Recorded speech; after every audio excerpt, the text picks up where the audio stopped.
ত্রিপুরা আসনে কংগ্রেস প্রার্থীকে জয়ী করার আহ্বান জানিয়ে বিভিন্ন স্থানে প্রচার চালিয়ে যাচ্ছে কংগ্রেস দল। রবিবার দিনভর নেতৃত্ব প্রচার করলেন অমরপুরে। প্রাক্তন প্রদেশ সভাপতি বীরজিৎ সিনহা, প্রদেশ কংগ্রেসের সম্পাদক হরেকৃষ্ণ ভৌমিক সহ এক ঝাঁক নেতৃত্ব রবিবার অমরপুরে বিভিন্ন এলাকায় কর্মীদের নিয়ে সভা করেন। কর্মীদের চাঙ্গা করতে কথা বলেন তাদের সঙ্গে। সভা শেষে বীরজিৎ সিনহা বলেন, নির্বাচনের ঐতিহ্যকে বিনষ্ট করতে চাইছে শাসক দল।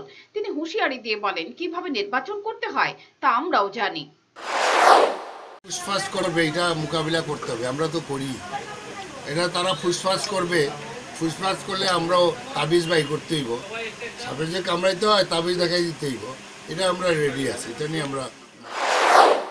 প্রদেশ কংগ্রেসের সম্পাদক হরেকৃষ্ণ ভৌমিক বলেন, পরাজয়ের শঙ্কা থেকেই শাসক দল মরিয়া হয়ে সন্ত্রাসের পথ বেছে নিয়েছে।